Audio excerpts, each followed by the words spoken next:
હત્યા, આત્મહત્યા અને અકસ્માતના કેસો વધી રહ્યા છે, ત્યારે ગુજરાત હાઈકોર્ટે જે ભારદારી વાહનો છે કે રોંગ સાઈડ આવતા વ્હીકલો તેમજ ટ્રાફિક કાયદાનું નિયમન ન થતું હોવાની ટકોર કરી છે. એક જનહિત યાચિકામાં હાઈકોર્ટે ટ્રાફિક નિયમન કાયદાનું પાલન નથી થતું તેવું પોલીસવાળાને ટકોર કરી છે. પરંતુ શું ગુજરાતમાં હાઈકોર્ટની ફટકાર બાદ પણ ટ્રાફિક વિભાગ અને મ્યુનિસિપલ વિભાગ હોય કે જિલ્લા પંચાયત વિભાગ હોય, શું હાઈકોર્ટની અસર દેખાય છે? મંતવ્ય ન્યૂઝ વડોદરા શહેરના બુદ્ધિજીવી વકીલો પાસે મારો અવાજ થકી મંતવ્ય લેવા પહોંચ્યા છે. આપણે પ્રથમ મહિલાને જ પૂછીશું, કારણ કે રોંગ સાઈડ સૌથી વધારે મહિલા જાય છે તેવું હાઈકોર્ટમાં નોંધ પણ થઈ હતી.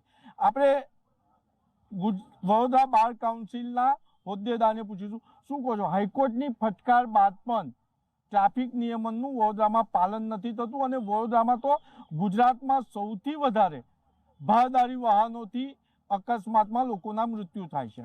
વડોદરામાં સૌથી વધારે રોંગ સાઈડ જવામાં આવે છે. કેમ? કારણ કે આ તમે જોઈ શકો છો, બધી જગ્યાએ ખોદકામ કરી દીધું છે, બધે કામ ચાલે છે, તો છેલ્લે શું કરે? બધા રોંગ સાઈડ જાય. અને પોલીસ, જે ટ્રાફિક પોલીસ હોય છે તેઓને પણ ફક્ત ને ફક્ત એમને કરપ્શનમાં ઇન્ટરેસ્ટ છે. એમને ફક્ત ને ફક્ત લાવો ભાઈ આપી દો, તો અમે તમને જવા દઈએ. એટલે એ નિયમોનો ભંગ થયા જ કરશે અને આ ચાલ્યા જ કરશે. કારણ કે ફક્ત ને ફક્ત વડોદરામાં નહીં, બધે જ આખા ગુજરાતમાં ફક્ત ભારદાર વાહનો. કેમ? કારણ કે બધે જઈને તે સમારકામ ચાલે છે. હવે અત્યારે જ ગંભીરા બ્રિજ તૂટ્યો, આપણા ત્યાં પણ ઓવરબ્રિજો બધા ચાલી જ રહ્યા છે, સમારકામના કામો ચાલી રહ્યા છે. એટલે રોંગ સાઈડ તો જવાના જ છે. પરંતુ એ રોંગ સાઈડમાં પણ કેમ જવામાં આવે છે? કારણ કે ટ્રાફિક પોલીસ પણ એમને કોઓપરેટ કરે છે કે ભાઈ અમને તમે થોડા ઘણા આપી દો તો તમે જાઓ, કંઈ વાંધો નહીં, ચલન નહીં પાડીએ અમે, એવું છે. એટલે વારંવાર નિયમોનું ભંગ થતું રહેશે અને હાઈકોર્ટની ટકોર છતાં પણ આ સુધરવાનું નથી. આપણે સિનિયર એડવોકેટ જગત દેસાઈને પૂછીશું. જગતભાઈ, શું કહેશો?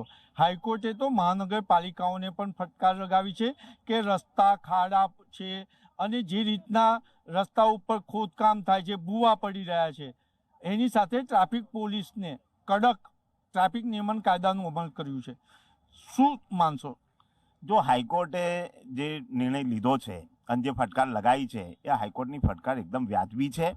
કારણ કે કાયદો વ્યવસ્થા જાળવવાની જવાબદારી જે લોકોની છે, સમજો કોર્પોરેશન કહો કે સરકાર કહો કે પોલીસ કહો, એ લોકોએ કાયદો વ્યવસ્થા જાળવવા. ટ્રાફિક નિયમનના કેસમાં નામદાર હાઈકોર્ટે આ ફટકાર લગાવેલી છે. તો ટ્રાફિક નિયમનના જેટલા બી કાયદા છે કે ટ્રાફિકનું રોંગ સાઈડ પરથી જે લોકો આવે છે એ લોકોને અટકાવવા જોઈએ. એ લોકો ના અટકે તો એમની ગાડી ડિટેન કરવી જોઈએ, એમને સર્વર બોલાવીને એમને હેવી દંડ કરવો જોઈએ. આ બધો કાયદો છે જ. પણ આપણે જોઈએ છે કે શહેરોમાં શું પરિસ્થિતિ થતી હોય છે, 4 માણસ નીકળી જાય, એક જણને પકડીને એને મેમો ફાડતી હોય છે પોલીસ. તો કાયદો બધા માટે એક સરખો હોવો જોઈએ, કોઈ પણ એમાંથી બાકાત ના રહેવો જોઈએ અને એનો સ્ટ્રીક અમલ કરે. જો આ પોલીસ જે ટ્રાફિક નિયમનનું નિયંત્રણ કરે છે એ પોલીસ જો કાયદેસર વર્તતી હોય ને તો સરકારને પણ ફટકાર ના પડે, પ્રશાસનને પણ ફટકાર ના પડે અને નામદાર હાઈકોર્ટે આ પ્રકારના જાહેરમાં આ બધા પ્રશાસનનો ઉધડો લેવો ના પડે, એ પરિસ્થિતિ ઊભી થઈ શકે. આપણે બીજા બુદ્ધિજીવી વકીલ અમીશ દાદાવાલાને પૂછીશું, શું કહો છો, હાઈકોર્ટની ફટકાર બાદ પણ સંસ્કારી સ્માર્ટ સિટીમાં ટ્રાફિક નિયમનનું પાલન નથી થતું? ટ્રાફિક નિયમોનું પાલન કેવી રીતે થાય? હાઈકોર્ટે કીધું આવું તો આગળ પણ હાઈકોર્ટ કહી ચૂકી છે. હું કોઈ ધારાસભ્યની વિરુદ્ધ નથી, પણ એક સિનિયર ધારાસભ્યએ વડોદરાને એવું કીધું કે જે મેમો આવે છે ટ્રાફિકના એ બંધ થવા જોઈએ. હવે એક બાજુ ન્યાય પ્રણાલિકા ક્રિમિનલ મેજર એક્ટમાં 5 સેક્શન છે, મોટર વ્હીકલ એક્ટમાં 1 સેક્શન છે જે એવું સ્પષ્ટ કહે છે કે આ બધા ગુના કહેવાય એની સજા ફાળવેલી છે. અને એમએલએ એવું કહે છે જે એણે કાયદો બનાવ્યો કે મેમો બંધ કરી દો. આ બે જણની વચ્ચે સેન્ડવિચ કોણ થયું? પોલીસ. પોલીસની ઓલરેડી સ્ટ્રેન્થ ઓછી છે, એની પર ભારણ વધારે છે. ટ્રાફિક નિયમોનું પાલન પોલીસ ક્યારે કરે છે? જ્યારે કોઈ એ જ એમએલએ જેની ગાડી પર લાલ બત્તી લાગેલી છે એ આવે એટલે ટ્રાફિકનું નિયમન થાય, એ બત્તી જતી રહે એટલે નિયમન બંધ થઈ જાય. ખરેખર કાયદો પ્રજા માટે છે, વ્યવસ્થા માટે છે, પોલીસ માટે છે કે ફક્ત લાલ બત્તીમાં ફરતા મોટા પેટવાળા નેતાઓ માટે છે. અને જો મોટા પેટવાળા નેતાઓ માટે જ કાયદો છે તો હું તમારા માધ્યમથી, મંતવ્ય ચેનલના માધ્યમથી હાઈકોર્ટને રિક્વેસ્ટ કરીશ કે નેતાઓને પણ આમાં ઇન્ક્લુડ કરે કે તમે એવા કોઈ નવા ફતવા જાહેર ના કરો કે જે કાયદાની વ્યવસ્થાની અને હાઈકોર્ટની કોઈ બી ગાઈડલાઇન ડાયરેક્શનની વિરુદ્ધમાં હોય. અને છેલ્લે એક વસ્તુ એ પણ છે મહત્વની કે આપણા દેશમાં જલ્દી બધાને હોય છે પણ ટાઈમ પર કોઈ પહોંચતું નથી. અને આ જલ્દીમાં રાઈટ સાઈડ, રોંગ સાઈડ, સીધી સાઈડ, ઊંધી સાઈડ, ગમે એ પ્રકારે વચ્ચે વડોદરાના જે એક બહુ મુરબ્બી હતા, એમનો વિડીયો, એમનો ફોટો વડોદરા ટ્રાફિક પોલીસે વેબસાઇટ પર સોશિયલ મીડિયામાં મૂક્યો હતો. છૂટા હાથે ગાડી ચલાવતા હતા, 2 ટુ વ્હીલર, અને 2 હાથમાં 2 ફોન હતા. હવે આવા ધુરંધર લોકો જ્યાં હોય ને ત્યાં આગળ કાયદો વ્યવસ્થા કશું કામ ના કરે. એમના વાહન ડિટેન થવા જોઈએ, એમના લાયસન્સ સસ્પેન્ડ થવા જોઈએ. આપણે અન્ય વકીલને પૂછીશું. રાજુભાઈ, શું કહેશો, ટ્રાફિક નિયમનનું પાલન ક્યારે થશે? ટ્રાફિક નિયમનનું વડોદરા પોલીસ નિયમન પ્રમાણે કરે જ છે કામ, પણ ક્યારે કે પૈસાની ખોટ ઊભી થઈ હોય અને એને ટાર્ગેટ પ્રમાણે જે આપવામાં આવ્યું હોય કે ભાઈ તમારે આજે 10 કેસ દરેક પોલીસ સ્ટેશનમાંથી 20 કેસ નો પાર્કિંગવાળામાં કે રોંગ સાઈડવાળામાં, તો એવા ટાર્ગેટ એચીવ થાય છે. પણ એ કોના માટે? એ સામાન્ય ગરીબ ઇસમો હોય જે મોટરસાઇકલ લઈને જતા હોય અને કંઈક થોડું ઘણું અંતરે કંઈ રોંગ સાઈડ જતા હોય તો એમની ઉપર ગાડી લઈ લેવામાં આવે છે, એમને ડિટેન કરવામાં આવે છે, એમને 2500 રૂપિયા માતબર રકમનો દંડ કરવામાં આવે. પણ મોટા ડમ્પરો છે, જે સરકારી વાહનો છે, કોર્પોરેશનના વાહનો છે, એ લોકોને રોંગ સાઈડ માટેનો જે કંઈ પ્રક્રિયાનો કાયદો બનાવેલો છે તે એમને લાગુ પડતો નથી.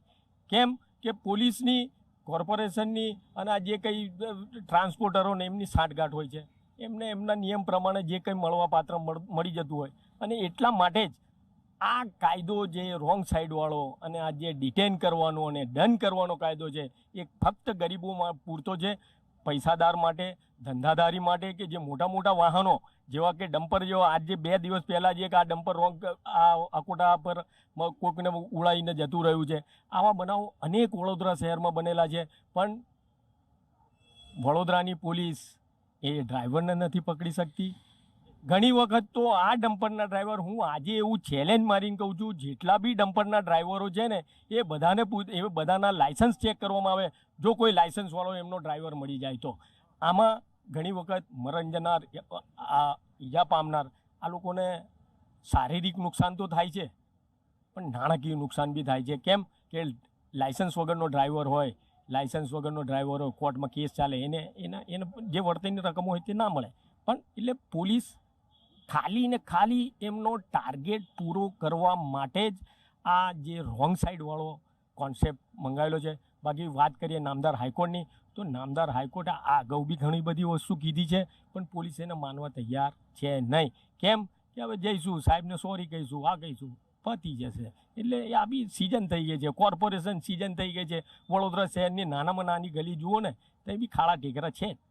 એટલે ત્યાં આગળ હેલ્મેટવાળી ને પોલીસવાળી ના, તે બધી વાર્તા છે. ગુજરાતની અંદર કોર્પોરેશનથી લગાડીને પોલીસ સુધીની બધી ખાલી વાર્તાઓ છે. એમાં કંઈ થવાનું છે નહીં ભાઈ. અને આ ગરીબોએ શોષણ, આ ટ્રાફિક નિયમોનું શોષણ થવાનું છે, થતું રહેશે, ગરીબોએ ભોગવવાનું છે, બીજું કંઈ થઈ શકે નહીં. આપણે પ્રિયાંશને પૂછીશું. શું કહેશો પ્રિયાંશ, ટ્રાફિક નિયમનનું પાલન વડોદરામાં થાય એવી આશા છે ખરી? સૌપ્રથમ વાત કરું તો નામદાર ગુજરાત હાઈકોર્ટે જે ઓર્ડર આપ્યો છે તમામ મહાનગરપાલિકાઓને, પરંતુ એવું દેખાઈ આવે છે કે તમામ મહાનગરપાલિકાઓ, ખાસ કરીને વીએમસીને સત્તાનો નશો ચરમસીમાએ પહોંચ્યો છે. અને વીએમસી હોય, વડોદરા શહેર પોલીસ હોય ને વડોદરા શહેર ટ્રાફિક પોલીસ હોય, આ લોકોનું સંકલન એટલું બધું મહત્વનું છે અને એ લોકોનું સંકલન એટલું ચરમસીમાએ છે કે જે બમ્પરોની વાત કરીએ છીએ, જે મોટા મોટા બમ્પરોને શહેરમાં પ્રવેશ માત્ર બપોરે 1 થી 4નો જ છે, ના તો એની પહેલાં ના તો 4 વાગ્યા પછી પ્રવેશે. પરંતુ ટ્રાફિક પોલીસની બમ્પરોવાળા સાથેની સાઠગાંઠ, કોન્ટ્રાક્ટરો, બિલ્ડરો સાથેની સાઠગાંઠ, નાણાકીય લેવડ દેવડો એવી પહોંચી છે કે તે લોકો આ બમ્પરોને અલાઉ કરે છે. તેના લીધે કેટલાક નિર્દોષ નાગરિકો મૃત્યુ પામે છે, ઈજાઓ થાય છે. બીજી વાત કરું રોડ રસ્તાઓની, તો આપણી સમક્ષ એક ઉદાહરણ છે છેલ્લા 1.5 વર્ષથી ફતેગંજનો મેઇન રોડ, જ્યાંની ટ્રાફિકની અવરજવર સ્ટુડન્ટ્સ યુનિવર્સિટીમાં જવા માટે શહેરનો પેલી બાજુનો પૂર્વનો સ્ટુડન્ટ જ્યારે ઉત્તરમાં આવે ત્યારે એ જ રોડથી એને પસાર થવાનું છે. 1.5 વર્ષથી એ રોડ પણ એક સિંગલ સાઇડ ચાલે છે, બંને તરફ વાહનોની અવરજવર થાય છે, ઇન્ક્લુડિંગ ડમ્પર અને ટ્રકો. તો જો અગર કોઈ મૃત્યુ પામે, કોઈની ઈજા થાય તો આના માટે જવાબદાર કોણ? તો માત્ર ને માત્ર વીએમસી. અને એનાથી પણ અન્ય આપણે વાતો કરીએ તો વડોદરા શહેર પોલીસ, વડોદરા શહેર ટ્રાફિક પોલીસ, વડોદરામાં આજકાલ આપણે દેખીએ છીએ કે બુટલેગરોના દારૂ વેચવાથી લોકો બેફામ ફાટ્યા છે. રાત્રે દારૂ પીને ગાડીઓ ચલાવી. વચ્ચે 1 મહિના પહેલા તો એક છાણી પોલીસ સ્ટેશનમાં કેસ નોંધાયો. પીએસઆઈ દારૂની બોટલ લઈને દારૂ પીતા જતા હતા. પીએસઆઈ લેવલનો માણસ, સામાન્ય નાગરિક પણ. એટલે આ લોકો જો બુટલેગર સુધી પણ પહોંચે, સત્તાઓ સુધી પણ પહોંચે અને ટ્રાફિક પોલીસ પણ જો પહોંચે અને બીજી એક વાત, સામાન્ય નાગરિક જ્યારે એક્ટિવા લઈને જાય ને તો એને ડર લાગે. સામે પોલીસને જોઈએ ને, કોન્સ્ટેબલ લેવલના માણસને પણ જોઈએ ને ડર લાગે. ભારત જેવા મહાન લોકતાંત્રિક દેશમાં એને પોલીસને દેખીને ડર ના લાગવો જોઈએ, એક સુરક્ષા મહેસૂસ થવી જોઈએ. એના લીધે ડર મારા 200 ગયા આજના. તો આ વાત છે. તેથી કરીને જો જનતા સુધરશે, ખાસ કરીને તંત્ર સુધરશે, તો વડોદરા શહેરમાં ચોક્કસપણે વડોદરાના નાગરિકો બહુ શિષ્ટાચાર નું પાલન કરે છે. તેથી એ લોકો શિસ્તપણે ટ્રાફિકનું પાલન કરશે. આ હતા બુદ્ધિજીવી નાગરિક વકીલોનું મંતવ્ય.